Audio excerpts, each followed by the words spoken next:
चलो देखो, next day हम लोग पढ़े थे हम दैनिक जीवन में पीएच का महत्व। ठीक, तो दो चीज़ हो गया था, तीसरा आपको लिखना है।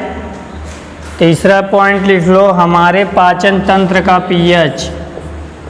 हमारे पाचन तंत्र का पीएच। पाचन तंत्र का पीएच इधर लिखो। हमारे पाचन तंत्र का पीएच क्या क्या होता है उसके बारे में हम लोग जानेंगे।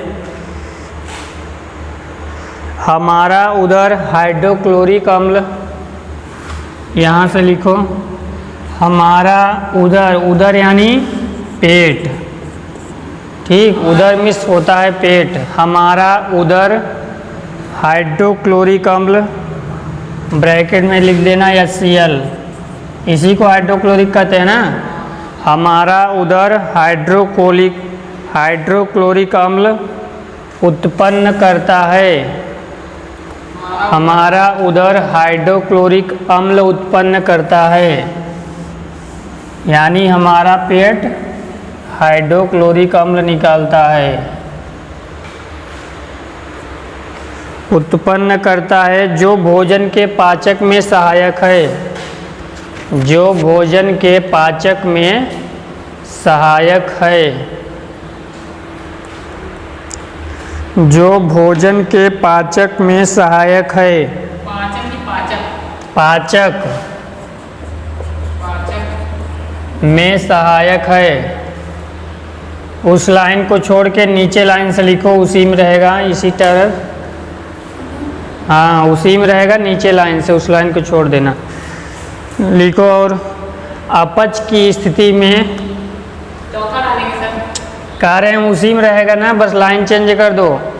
अपच की स्थिति में उदर, ये बड़ा वाला है ना, बहुत बड़ा है। अपच की स्थिति में उदर अधिक मात्रा में, अपच की स्थिति में उदर अधिक मात्रा में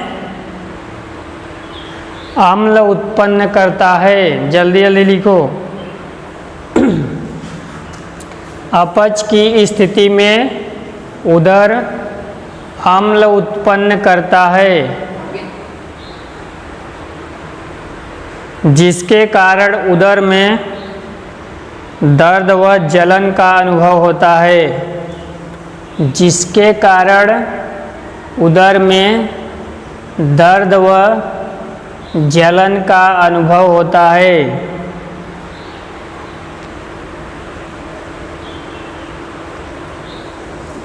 जिसके कारण उदर में दर्द का अनुभव होता है।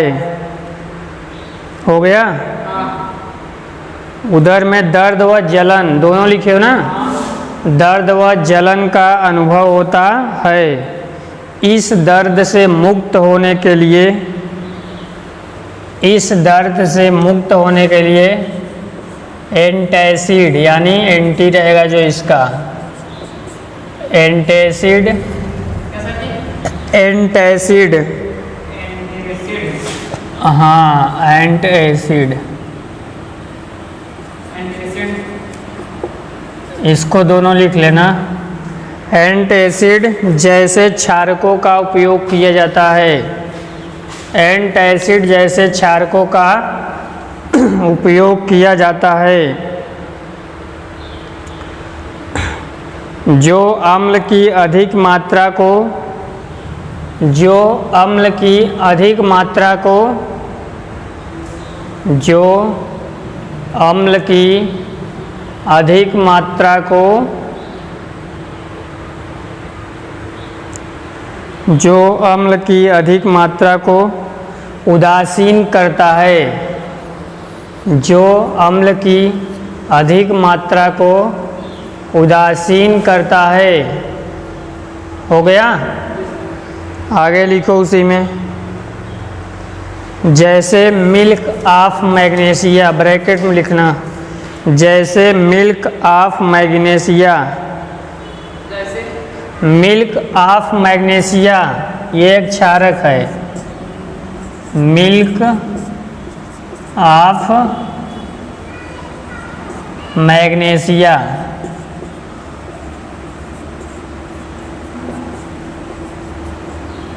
जैसे मिल्क ऑफ मैग्नीशिया। हाँ बस हो गया। ध्यान से देखो क्या कह रहा है, हमारे पाचन तंत्र का पीएच, जो देखो हम पहली बात उदर मीन्स क्या होता है, पेट, ठीक।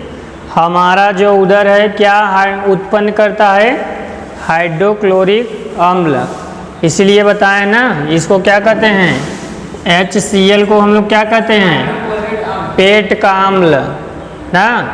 इसका नाम क्या है, पेट का अम्ल यानी उदर का अम्ल, वही उदर इसे उत्पन्न करता है, इसलिए इसे पेट का अम्ल कहते हैं, ठीक। तो ये क्या करता है, पाचन तंत्र में सहायक होता है।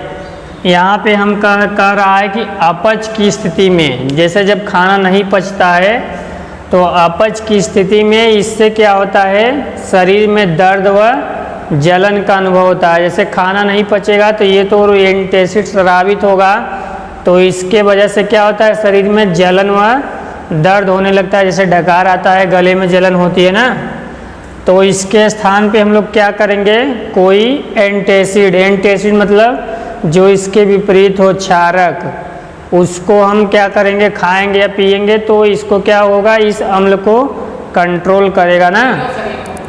हाँ वही, जैसे बहुत चीज़ बने होते हैं, तो देखो इसको हम लोग जानते हैं, एसिड को एक ही चीज़ न्यूट्रल कर सकता है, बेस, ठीक। इसका उल्टा क्या होता है, बेस। एसिड और बेस आपस में जब लड़ते हैं तो दोनों क्या होता है, दोनों एक दूसरे के गुणों को नष्ट कर देते हैं, यानी ये न्यूट्रल हो जाता है। तो इस तरह से होता है, इसलिए जब भी कभी ऐसा स्थिति होता है तो हम लोग एंटासिड का यूज करेंगे। लिखो 4th नंबर, पीएच परिवर्तन के कारण दंत क्षय। यहाँ इस तरफ लिखना ना, पीएच परिवर्तन के कारण, पीएच परिवर्तन के कारण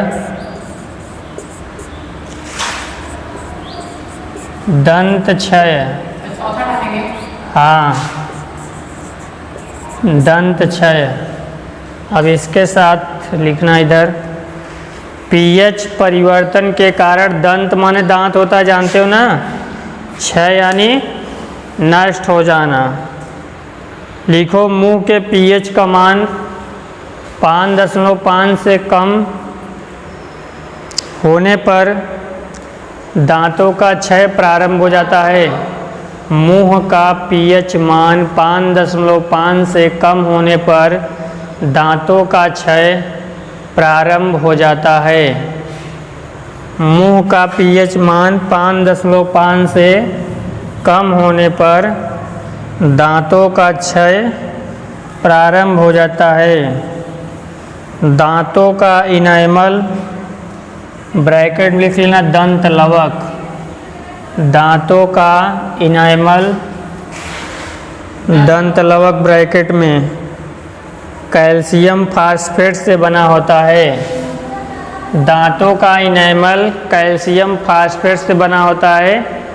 इनामल के आगे ब्रैकेट में लिख लेना, क्या लिखोगे, दंत लवक। कैल्शियम फास्फेट, हाँ कैल्शियम फास्फेट से बना होता है। दांतों का इनेमल यानी दंत लवक कैल्शियम फास्फेट से बना होता है। कैल्शियम फास्फेट से बना होता है, जो कि शरीर का सबसे कठोर पदार्थ है, जो कि शरीर का सबसे कठोर पदार्थ है, जो कि शरीर का सबसे कठोर पदार्थ है।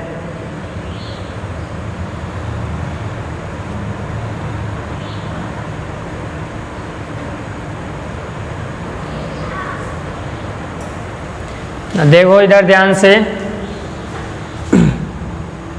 मुंह का पीएच मान 5.5 से कम होने पर क्या होता है, दांतों का क्षरण होने लगता है ना, यानी दांत टूटकर गिरने लगते हैं या हिलने लगता है या कमज़ोर हो जाता है, ठीक। तो यहाँ पे कह रहा है जो दांत बने होते हैं उसका ऊपरी परत इनेमल देखो जो दांतों के ऊपर लगा होता है, ठीक, सफ़ेद पार्ट हमको जो दिखता है ना, वो सबसे, उसे हम लोग इनेमल कहते हैं। यही जो होता है शरीर का सबसे कठोर पार्ट है, ठीक। ये लोग मतलब दंत लवक में। हाँ जी, इनेमल दंत लवक हिंदी में है। देखो ध्यान से इधर, पहले शरीर का सबसे कठोर पार्ट पूछेगा क्या होता है? दंत लवक। दंत लवक नहीं बोलना है, ये बोलना है, ठीक। ये नाम याद करो, उसको छोड़ो, दंत लवक कोई नहीं जानता है। शरीर का सबसे कठोर पार्ट क्या होता है? इनेमल। ये क्या होता है? जब ये मतलब कि मुंह का पीएच मान 5.5 से कम होने लगेगा तो इसका क्षरण होने लगेगा, ठीक। दांतों का कटना पड़ा। आगे लिखो। उसी में सर सबसे कठोर पदार्थ है होता है, यह लिख दे। लिखो, यह जल में नहीं घुलता, उसी में, यह जल में नहीं घुलता, यह जल में नहीं घुलता, लेकिन मुंह की पीएच का मान 5.5 से कम होने पर संक्षारित हो जाता है। यह जल में नहीं घुलता, लेकिन मुंह की पीएच मान 5.5 से कम होने पर संक्षारित हो जाता है।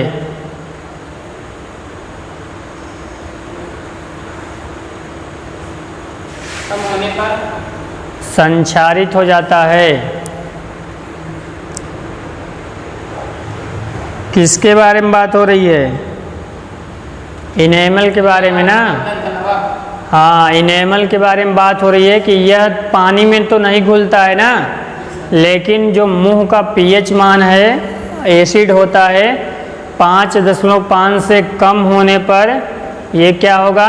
संक्षारित होने लगेगा, ठीक। आगे लिख लो थोड़ा सा और, नीचे उस लाइन को चेंज कर देना। क्षारकीय दंत मंजन का उपयोग करके, क्षारकीय दंत मंजन का उपयोग करके, क्षारकीय दंत मंजन का उपयोग करके, क्षारकीय दंत मंजन का उपयोग करके, उपयोग करने से, क्षारकीय दंत मंजन का उपयोग करने से अम्ल की अधिक मात्रा को उदासीन किया जा सकता है। क्षारकीय दंत मंजन का उपयोग करके अम्ल की अधिक मात्रा को उदासीन किया जा सकता है। अम्ल की उदासी। अम्ल की अधिक मात्रा को, आधिक्य मतलब अधिक से अधिक, अधिक मात्रा को उदासीन किया जा सकता है। हो गया?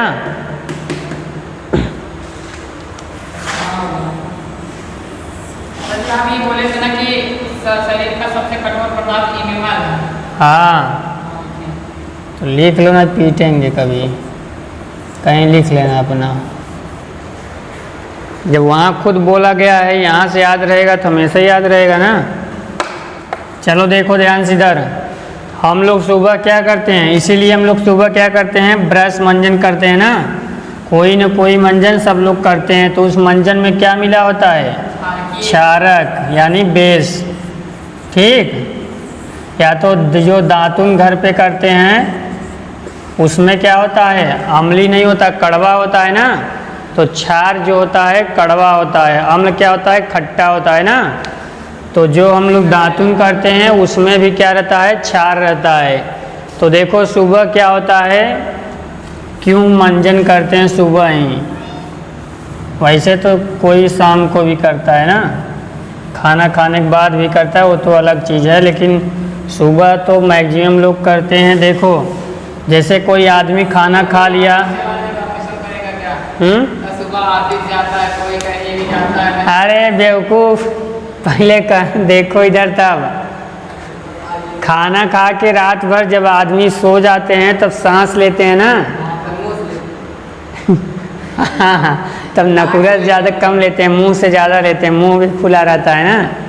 तब खाना खाते हो जो रात भर में पूरा पाचन जब हो जाता है तो तुम्हारे मुंह में ये जो सांस लेते हो या पूरा मतलब जो प्रक्रिया होती है तो जो एसिड होता है HCl वो आके आपके दांतों में पूरा बैठा रहता है, ठीक। तो ये अभी जाने हो ना क्या हो जाएगा, अगर हमारे मुंह का pH मान अगर एसिड मतलब ज़्यादा हो जाएगा तो मान लो जैसे हम लोग के पास यहाँ पे नहीं है तो मान लो 5.5 से ज़्यादा pH होगा। हम लोग क्या पढ़े हैं, 0 की तरफ इधर आओगे तो pH मान घटेगा ना। 7 से कम होता है एसिड, जितना ज़्यादा कम होगा उतना ज़्यादा अधिक एसिड रहेगा ना, उतना ज़्यादा।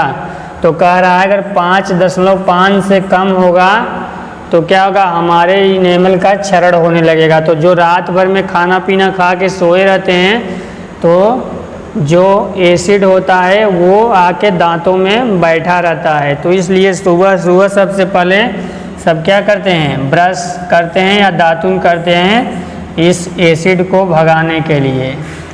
कौन भगाएगा, मंजन ना, इसमें रहेगा बेस।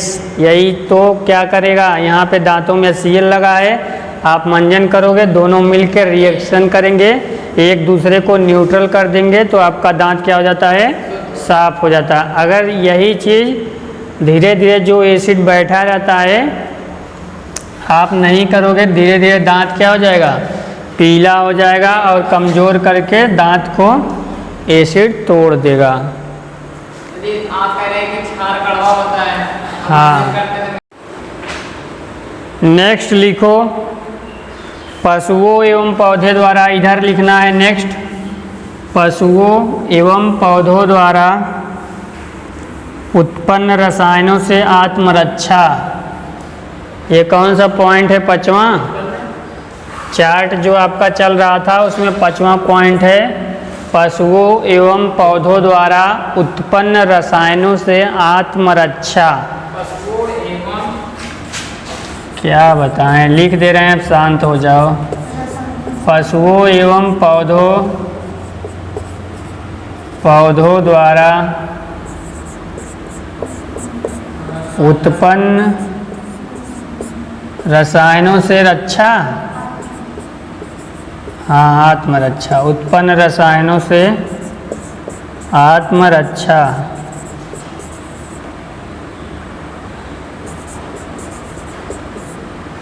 चलो इधर लिखो, इधर इसके बारे में आप लोग क्या जानते हो कि पौधों एवं पशुओं से हम लोग आत्मरक्षा कैसे करेंगे जो वो लोग एसिड उत्पन्न कर देते हैं। पौधे कार्बन डाइऑक्साइड लेते हैं, ऑक्सीजन छोड़ते हैं। अरे गधे लिखो पहले, मधुमक्खी का डंक अम्ल छोड़ता है। सर दूसरे में, हाँ इधर इसी में, इधर इसी चीज का है ना। कैसे रक्षा करोगे, मधुमक्खी का डंक एक अम्ल छोड़ता है, मधुमक्खी का डंक एक अम्ल छोड़ता है। मधुमक्खी का अम्ल, हाँ डंक ना, मधुमक्खी का अम्ल बोल रहे हैं, उल्टा हो गया। मधुमक्खी का डंक एक अम्ल छोड़ता है, उस अम्ल का नाम बताओ जल्दी से। मारो इसको एक हाथ पहले।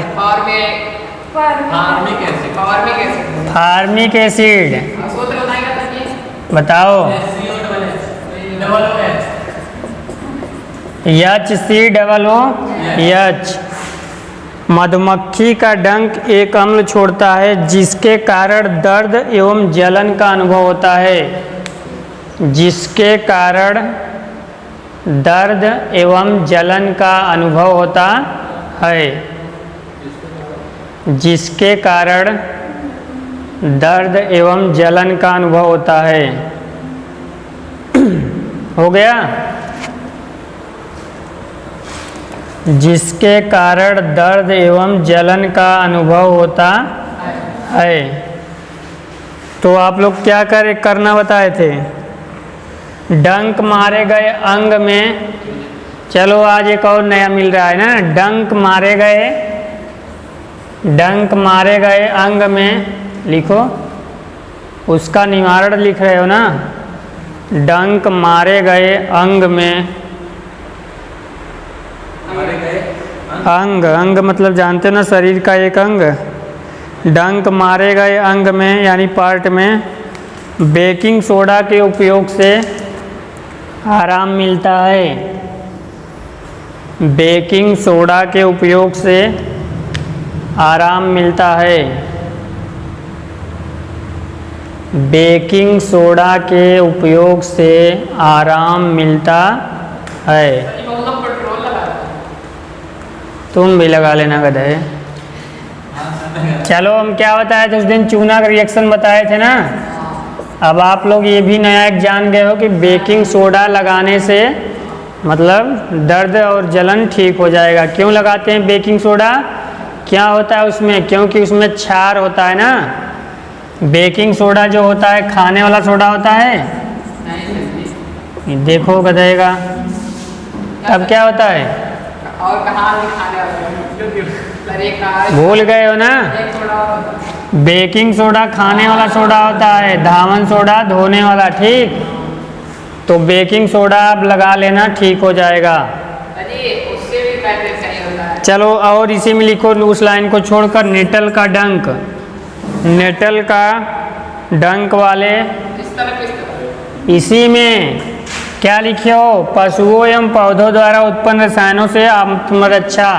अब देखो मान लो कोई पशु में या जानवर में या कोई भी क्या हमको काटा, मधुमक्खी, तो उस वो जो मधुमक्खी का अम्ल था उससे कैसे आत्मरक्षा करेंगे? बेकिंग सोडा लगाकर। ठीक, अब एक इसका एग्जाम्पल दे रहा है पौधे का, तो कौन सा पौधा अम्ल छोड़ता है? नेटल का डंक। चल लिखो यहाँ पे नेटल का डंक। नेटल के डंक वाले बाल मैसेनोइक अम्ल। नेटल के डंक वाले बाल मैसेनोइक अम्ल। मैसेनोइक अम्ल। मैसेनोइक अम्ल छोड़ जाते हैं। मैसेनोइक अम्ल छोड़ जाते हैं जिनके कारण जलन व दर्द होता है। जिनके कारण जलन व जिनके कारण जलन वाले दर्द का अनुभव होता है, ऐसे लिखो। जिनके कारण जलन वाले दर्द का अनुभव होता है। जिनके कारण जलन वाले दर्द का अनुभव होता है। इसका इलाज डंक वाले स्थान पर, इसका इलाज डंक वाले स्थान पर डाक पौधे की पत्ती, कोई डाक पौधा है, डाक पौधे की पत्ती रगड़कर किया जाता है। इसका इलाज डंक वाले स्थान पर डाक पौधे की पत्ती रगड़कर किया जाता है। डाक पौधे की पत्ती रगड़कर किया जाता है। हो गया? डाक पौधा कहाँ है? अब ये तो हम देखे नहीं हैं, अपना सर्च कर लेना कहीं पे। चलो देखो, मैसेनोइक अम्ल नेटल का डंक जो मारता है उसमें ये निकलता है, तो इससे हम लोग क्या करेंगे बचने के लिए? डाक पौधा की जो पत्ती होगा उस शरीर में रगड़ देंगे, तब ठीक हो जाएगा। ठीक, चलो अब इतना हो गया ये ख़त्म। दैनिक जीवन में पीएच का महत्व ये पूरा कंप्लीट हो गया। ठीक, अब आप लोग हेडिंग लिख लो थोड़ा सा। हेडिंग नहीं है, थोड़ा सा हम बना रहे हैं तब लिख लो, उसके बाद हेडिंग डलवा रहे हैं। नेक्स्ट हेडिंग लिख लो, लवड़ों का पीएच यानी पीएच ऑफ साल्ट्स। साल्ट यानी नमक गधे, और क्या? नमक होता है लवण ना। तो कितनी बार बता चुके हैं, अभी तुम्हें याद आ रहा है? लिखो इसमें प्रबल अम्ल, प्रबल अम्ल, प्लस प्रबल क्षारक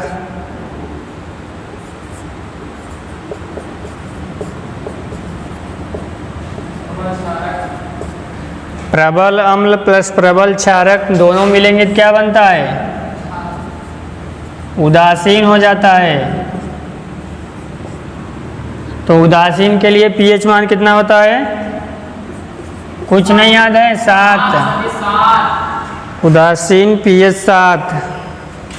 सेकंड देखो, अगर प्रबल अम्ल रहेगा दुर्बल क्षारक तब क्या बनेगा?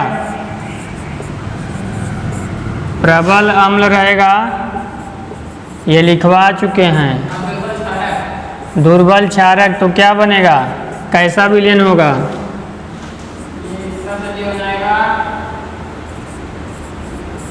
बोलो।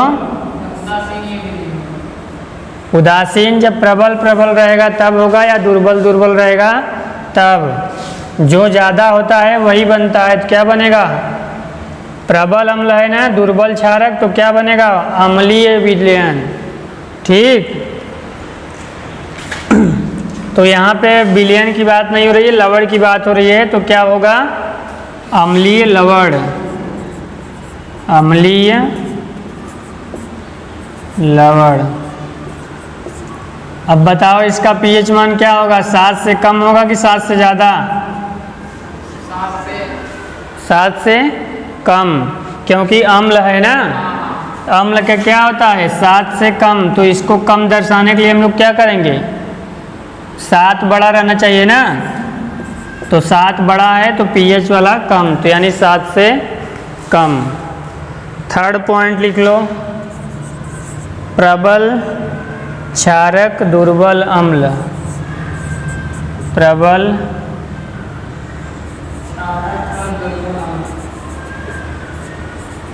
प्रबल क्षारक प्लस दुर्बल अम्ल। प्रबल क्षारक दुर्बल अम्ल तो हो जाएगा ये आपका। अब क्या बनेगा? प्रबल क्षारक है तो क्या बनेगा? क्षारकीय लवण। क्षारकीय लवण। पीएच मान बताओ जल्दी। 7 से ज़्यादा। 7 से ज़्यादा, तो पीएच ज़्यादा रहेगा तो मुंह इधर का इधर। चलो हो गया, उतार लो लवड़ों का पीएच। हो गया।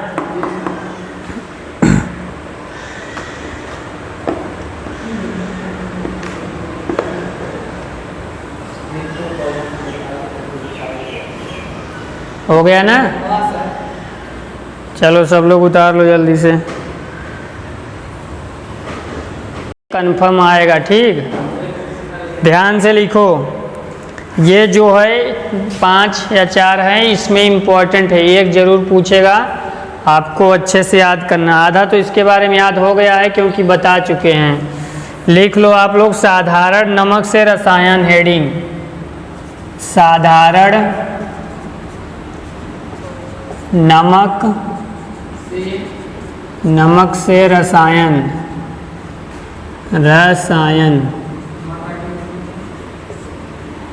साधारण नमक से रसायन। इसमें है जितना इम्पोर्टेंट, आपको ये पूरा याद करना है और अच्छे से लिखना है। पहला लिख लो सोडियम हाइड्रोक्साइड। सोडियम, चलो बताओ कोई याद है? सोडियम हाइड्रोक्साइड का फार्मूला। सोडियम हाइड्रोक्साइड नहीं याद है? NaOH, Na से सोडियम, OH से हाइड्रोक्साइड। दूसरा लिख लो विरंजक चूड़। चलो अच्छा इसका बता दो, विरंजक चूड़ का फार्मूला। देख, CaO Cl2। ना याद हो तो याद कर लेना। चलो नीलू बताओ, नीलू बताओ बेकिंग सोडा अभी बताई थी ना।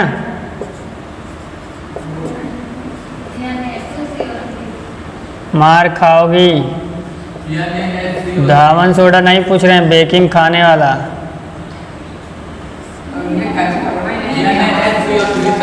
NaHCO3। चलो दो और है, लिखते जाओ। अगला है धावन सोडा यानी धोने का सोडा। धोने का सोडा, इसका याद हो तो लिख लो। क्या है? NaCO3 into 10H।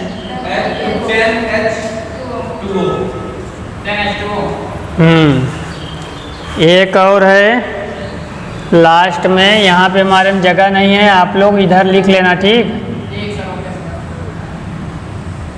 क्या है ये लास्ट? Plaster of Paris. जो हड्डी उड्डी टूट जाती है इसी का प्लास्टर बनवाते हो ना, प्लास्टर ऑफ पेरिस। लिख लो इतना। लिखवा रहे हैं, पहले लिख लो इतना। CaSO4 half H2O। Full H2O रहेगा तो जिप्सम होता है ना, 2H2O। हाँ 1/2 मतलब हाफ। CaSO4 हाफ H2O मतलब। तो हाँ तो इसी में लिखवाएंगे ना, ये सब लिखोगे, सबका उपयोग लिखोगे, सबके बारे में लिखोगे।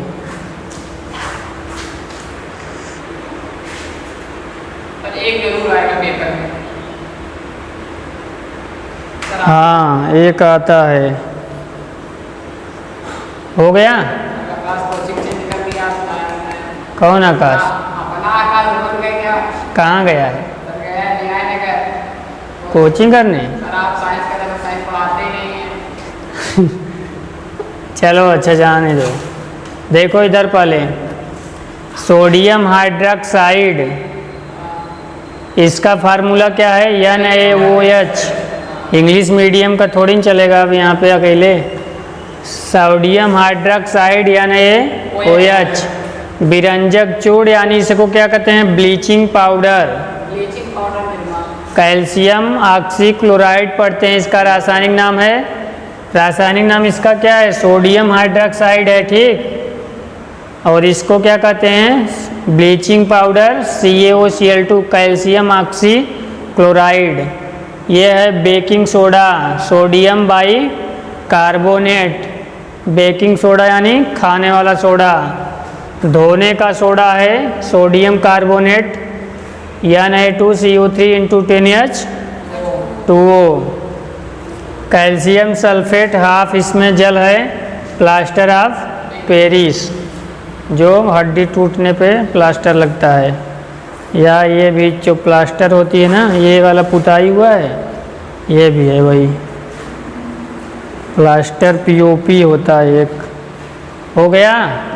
इन सब हेडिंग के बारे में हम लोग डिटेल में बात करेंगे कल।